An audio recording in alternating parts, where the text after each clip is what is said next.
என்னுடைய பெயர் பாஸ்டர் ரோஷன்.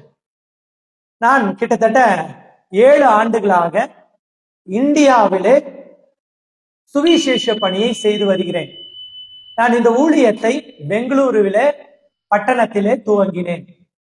நான் துவங்கின காலம் 2017-18 காலகட்டம். அந்த 18 முடிவில் என்னிடத்தில் இருந்த எல்லாவற்றையும் தேவன் எடுத்துக்கொள்ள கொண்ட காலகட்டம். நான் ஒரு ஸ்கூலில் அட்மினிஸ்ட்ரேட்டரா இருந்தேன். ஒரு 6 இன்ஸ்டிடியூஷன்ஸ் வச்சு நடத்திட்டு இருந்தேன். அது மாத்திரமல்ல, சில தொழில்களையும் செய்து போதுமான அளவு சம்பாதித்து கொண்டிருந்தேன். அப்படிப்பட்ட காலகட்டத்துல தேவனை அழைத்தால் தேவன் நான் அறிந்து கொள்ளும் பொழுது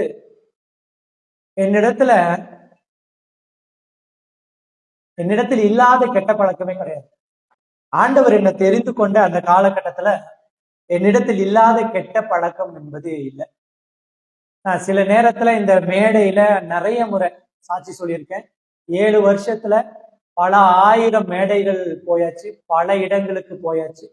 நம்மளுடைய ஃபேஸ்புக்ல 2-3 பேஸ் எக்கச்சக்கமா இருக்கு. அதுல லட்சக்கணக்கான மக்களை சந்திச்சாச்சு, லட்சக்கணக்கான அசாத்தியமான விடுதலைகளை தேவன் தந்தாச்சு. எல்லாத்தையும் பார்த்துட்டு வந்து ஒரு பக்குவத்துக்குள்ள கொண்டு வந்து நிறுத்திருக்காரு.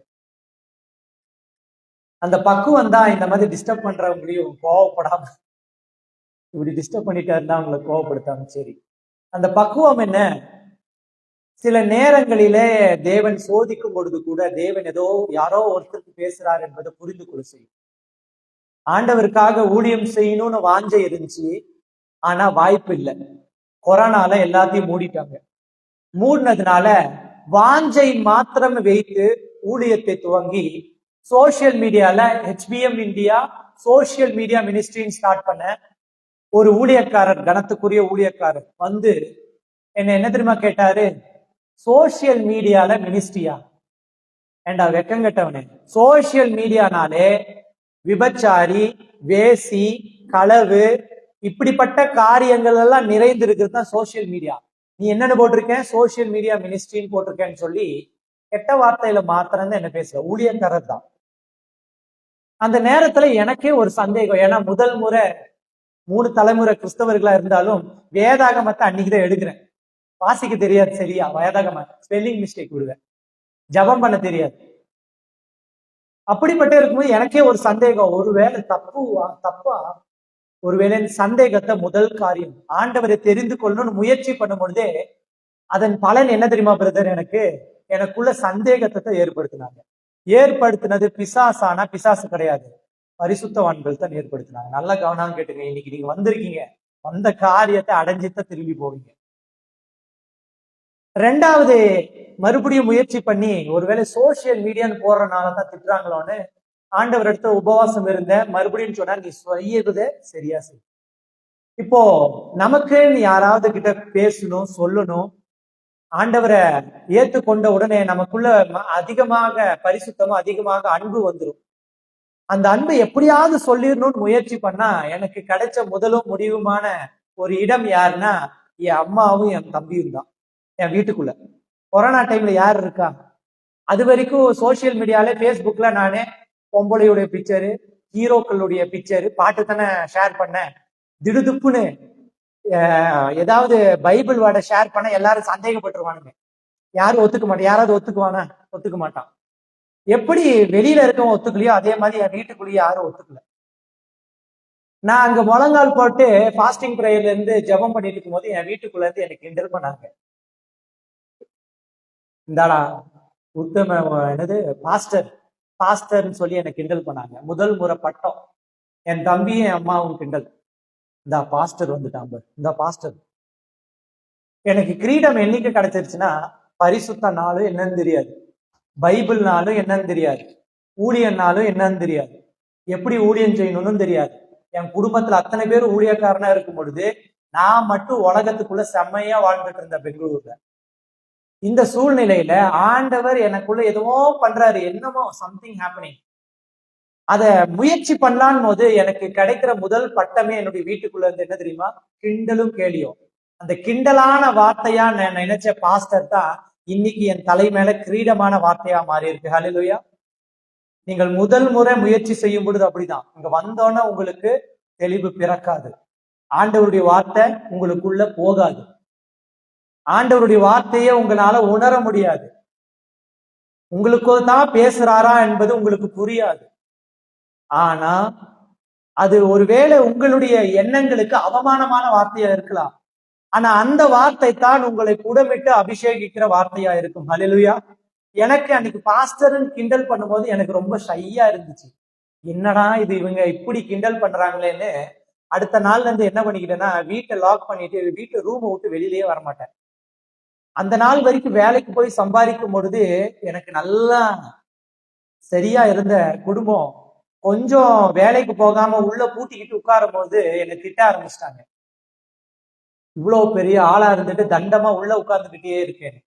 ஆனா உள்ள என்ன பண்றேன்னு சொல்றதுக்கு எனக்கு வெக்கமா இருந்துச்சு. நான் உள்ள உபவாசம் பண்ணேன், ஜபம் பண்ண, பைபிள் ரீட் பண்ண ஆரம்பிச்சேன். அத என் சொந்த குடும்பத்துக்கிட்டயே சொல்றதுக்கு வெக்கமா இருந்துச்சு. ஏன் அதை சொன்னாதான் கிண்டல் பண்றாங்க. இப்படிதான் என்னுடைய வாழ்க்கை ஊழியமாக துவங்குது. எனக்கு மேடை கொடுக்கவோ இப்படி மைக்க போட்டு புல்பிட்டு எனக்கு தரவோ ஒருவரும் இல்லை, நாதியும் இல்லை. கொரோனா முடியிருக்கு அந்த 2.5 வருஷம். அந்த 2.5 வருஷத்தமாக நான் பார்த்த மேடை என்பது என்ன தெரியுமா? மெசஞ்சர்ல ஒரு குரூப். நான் பேசின சத்தியம் என்பது மெசஞ்சர் குரூப்ல வந்த ஒரு 4 பேர். நிறைய பேரு எங்கெங்க இருந்தோ ஊழியனா மாறிட்டு வந்திருக்கலாம். உலகத்திலேயே மெசஞ்சருக்குள்ள இருந்து ஒரு ஊழியன் வந்திருக்கானா அது நானா தான் இருப்பேன். ஹல்லேலூயா. மெசஞ்சர்னா தெரியுமா? பேஸ்புக்ல டெக்ஸ்ட் பண்ணுவோமே. நம்ம சாதாரணமா இருக்கும்போது பொம்பளைங்களை பிடிக்கவும் பொண்ணுங்களை கவரவும் அடிக்கிறோம் தெரியுமா மெசேஜ். அதே அழுக்கான கந்தையான இடத்துல நான் உடம்பிடப்பட்டிருக்கேன். நான் இன்னைக்கும் அது பெருமையா தான் சொல்லுறேன். அப்ப எந்த ஒரு பரிசுத்தமான காரியமும் பரிசுத்தமான ஸ்தலத்திலிருந்து வரும்னு நினைக்க கூடாது. எந்த பரிசுத்தமான காரியமும் உனக்கு பரிசுத்தமாயே உன்னிடத்தில் வந்து சேரும் நினைக்க கூடாது.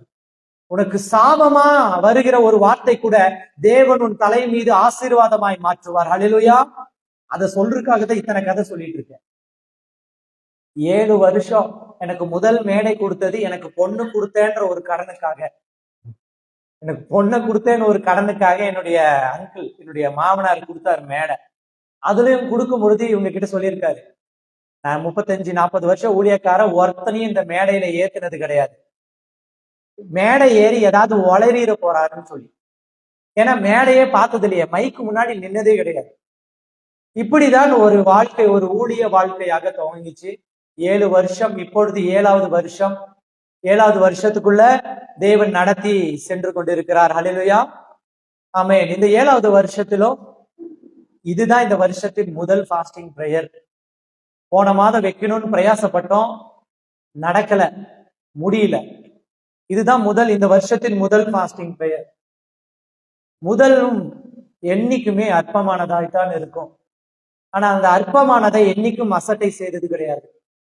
இதே இடத்துலதான் பிரதர்ஸ் சிஸ்டர்ஸ், நான் நிற்கும் பொழுது இங்க உபவாச ஜெபத்துல பேசும் பொழுது நான் என் மனைவிக்கு மாத்திரமே செய்தி கொடுத்திருக்கேன். என் மனைவி மாத்திரமே உட்கார்ந்து கொண்டிருப்பாங்க. என்னுடைய மனைவிக்கு மாத்திரமே செய்தி கொடுப்பேன். என் மனைவி மாத்திரமே ஆமென் அல்லேலூயா என்று கையை தூக்கி சொல்லிட்டு இருப்பாங்க.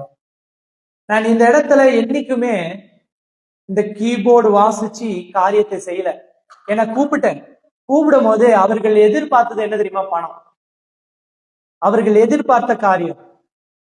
என்னுடைய இதயத்துக்குள்ள சின்ன ஒரு இடரலும் தேவனை தீட்டுப்படுத்திடும் நினைச்சேன். இந்த இடத்துல இருந்து புறப்பட்டு போகிற ஒரே ஒரு வார்த்தையும், யாராவது ஒரு மனுஷனுக்கு ஆசீர்வாதமா மாறணும். நான் ஏதோ ஒரு சூழ்நிலையில வஞ்சிக்கப்பட்டுட்டேனா என்னுடைய வாயிலிருந்து வெளிப்படும் வார்த்தை கட்டாயமா பரிசுத்தமா இருக்காது. அது உனக்கு பயன்படாது. அதனால எந்த அளவுக்கு உதாரத்துவமா, எந்த அளவுக்கு புறாவை போல கபடற்றவனா, எந்த அளவுக்கு வினவுள்ளவனா இருக்க முடியுமோ இருக்க முயற்சி பண்றேன். அந்த முயற்சியில உங்களுக்கு கிடைக்கிற இல்ல எனக்கு கிடைச்ச பதில் என்பது தோல்வி, பதில் என்பது அவமானம், பதில் என்பது துரத்துதல், பதில் என்பது தவறான பெயர், தவறான பட்டம், இழப்பு. பலன் என்பது என்ன? இதுதான் பலன். இந்த பலனை தான் மூலதனமா வச்சு திரும்ப திரும்ப ஒவ்வொரு நாளும் துவங்குற. நான் ஏன் என்னை குறித்து நான் இந்த உதாரணமா சொல்ல விரும்புறேன்னா, மற்றவனை பிரதரை பத்தி நான் பேசுறேன்னா பிரதர் என்ன மேல கோச்சுக்குவாரு. நான் உங்களை சொன்னா நீங்க உடனே என்ன கைய கட்டி நீ என்ன உத்தமனான்னு கேட்பீங்க. அதற்கு என்னையே நான் உதாரணமா எடுத்துக்கிட்டேன்னா, என்ன தவிர என்ன ஆண்டவர் தவிர யாரும் திட்ட முடியாதுல்ல.